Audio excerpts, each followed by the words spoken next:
God. That's true. Am I right? It's true. Time has changed. How do you think, what's happening to this world, Paige? I'm looking at this. Tell me. I have no idea. I have an idea, but I'm not going to discuss it. That's the first thing. You won't discuss it, but I will. Okay, go ahead. No, I wouldn't discuss it all because the music business had been quite a pretty standard thing for some time. Yeah, And then all of a sudden came the grinding. Came the grind. Well, I was playing for dancers when the jitterbugs thing came in. Right. Which was marvelous. That was Right. fun. But then, out of that, so then it kept going farther and farther, and then it became a slightly different kind of music, you know. Total. How do you feel about that, Joe? Looking back. Certain parts of it I liked, and certain parts of it I didn't like, you know. That kind of thing. Of course, that's par for the course, I guess, because I lean more toward the... We got to change the time, everything. But don't you think it's a little rough? These kids today are just a little rough. But I mean by rough, a little vulgar, a little too much, a little manners, a little understanding, being kind to the next person, share the kindness with them. We don't only own the world, they own the world. They think, hey, get out of my way, they're driving. Things like that. That's what I mean. It gets a little bit harsh out there, but the music changed in itself. Yes. Changed all the way around. Would you consider Paige Cavanaugh a jazz group? Jazz-oriented, yeah. That's what I mean. Yeah, it is. I'm a pretty old guy, you know, and I go back. I have a great memory. That's the nice part. You have a great memory. It goes way back into the early. I didn't get born until 1922, and I'm playing tunes from back to 1910. I go back that far and know them, you know. And it's kind of fascinating because there's a great heritage there in that music, and so I know. Right. I know most of those things. Nothing has escaped Paige Cavanaugh. You're 85 years old. Looking back, what is the most significant thing has been in your life? Oh gosh, too many things have happened. But one particular, because, you know, there must be something that stands out. Well, I guess when I was just learning to play piano, put it that way, and I'd already started at high school, and my dad told me, he said, when you can learn to play Kitten on the Keys, I'm going to get you a baby grand piano. Well, by gosh. They kept me in school. They'd keep me there till like 7 or 8 at night, you know, rehearsing for contests with all the singers and the players and all that. And I accompanied all of them and rehearsed them, the whole thing. And so, by gosh, I came home this one night. They brought me home in a truck. And a couple of guys rode out with me, you know, and they let me out the back end. I walked into the house, and here's a baby grand piano. I said, holy cow. It was just a biggest surprise and biggest treat. Sinatra. Come on, Paige Cavanaugh. Sinatra. Frank Sinatra is one of your great people. He loved Paige Cavanaugh. This man came to see you. You got into his life, his whole family. Yeah. Tell me about Sinatra. How did Sinatra... Tell me. You worked with him, too. Oh, God, yes. Yeah, Frank came in to see us. My trio was playing a new little club on the Sunset Boulevard going towards downtown Los Angeles. Right. And Frank came in there one night, and I found I was got in the audience. I said, good God, Frank Sinatra's here, you know. And so we went up and did what we did. It was kind of patterned after the Blue Angel in New York. And it was a nice club. I remember that club off of Sunset, that west of, south. No, it's south of Sunset. Well, south. Going up, is it?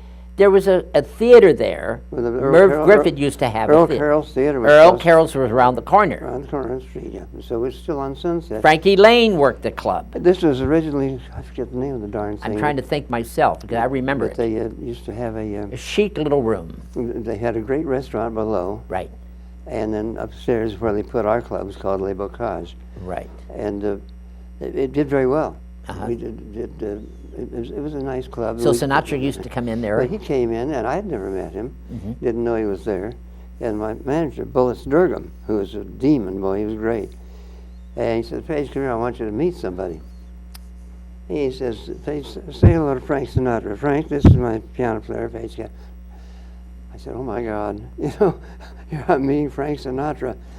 And Frank shook hands with me. He said, I just want to tell you, kid, he says, that's one heck of a trio you got. And he said, I'm going to be talking to you. I said, well, gee, thank you. And by gosh, 2 days later, my manager called me and said, Frank wants you to go into the Waldorf Astoria with him in New York. In New York? In New York, prior to Christmas. 2 weeks prior to Christmas, doing one show a night at midnight. It went great. Good. It was just great. Frank to me is possibly... He had a great eye. He's possibly the best singer that ever happened for the simple reason. Why do you think he was such a great singer? Because of the words, the lyrics, the way he was... Frank is the only singer I've ever known that took the trouble to understand the lyrics. He understood those lyrics, and consequently they meant something. He had them memorized.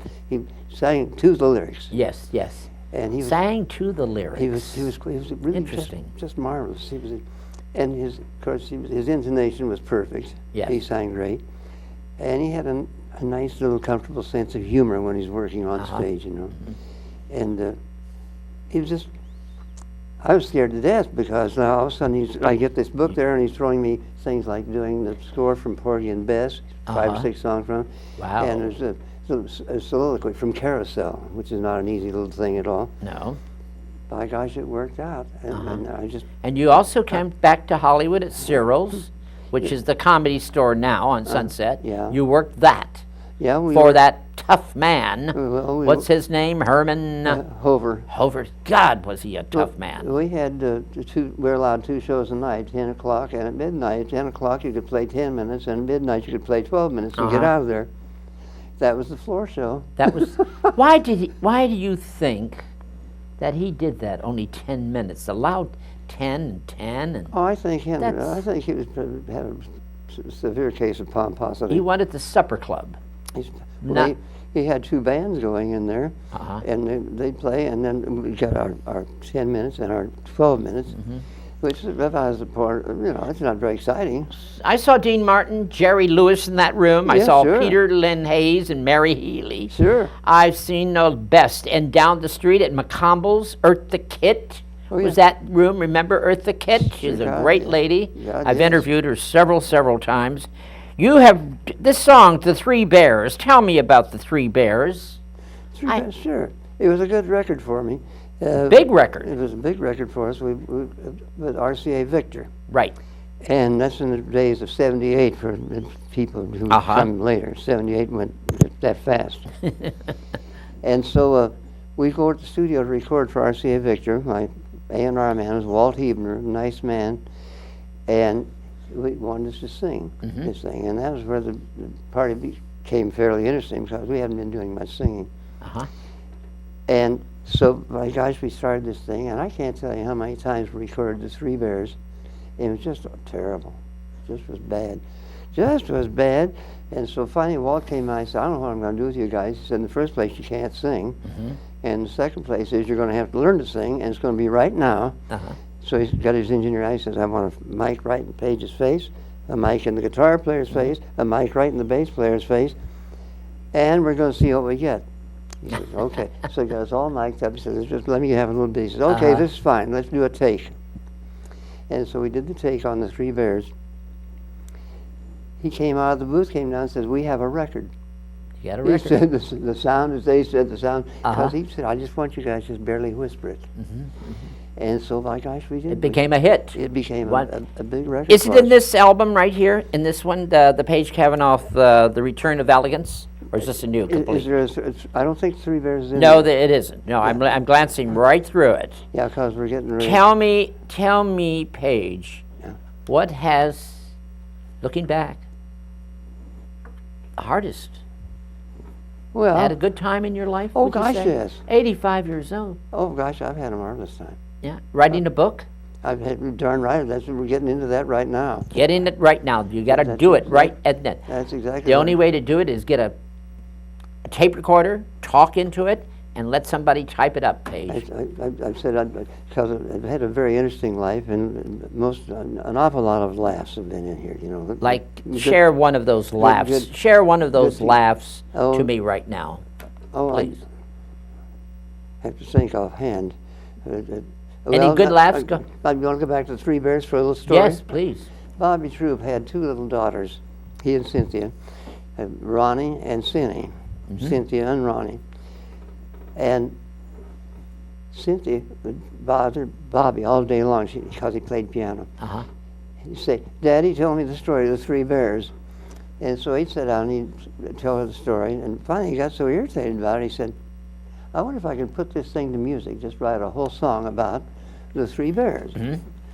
So he said, I did, and it came out with a pretty darn good tune. He said, so he called me and he said, Paige, I've just written this song, Three Bears. I want you to have it, because I want you guys to do it, because you'll do it better than anybody else. So that's that. I said, well, okay, fine. He says, come on over this afternoon if you can.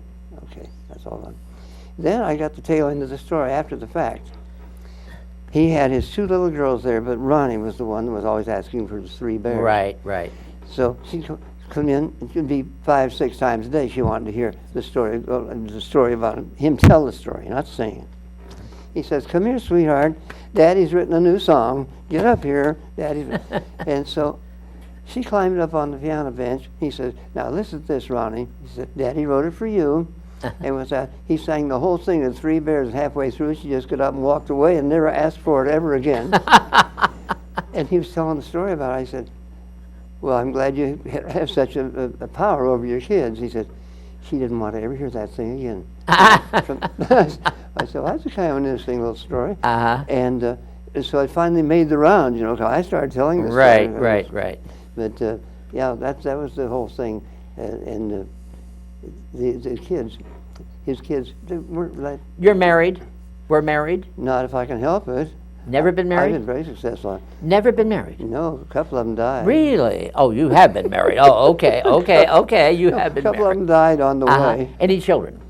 No, not that really? I know of, anyhow.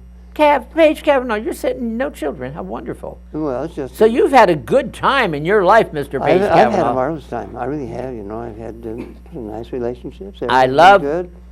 And nobody nailed me. I'm going to get this album, ladies and gentlemen. You can get this album anywhere. It's the Paige Cavanaugh Trio, and you can get Return to Elegance.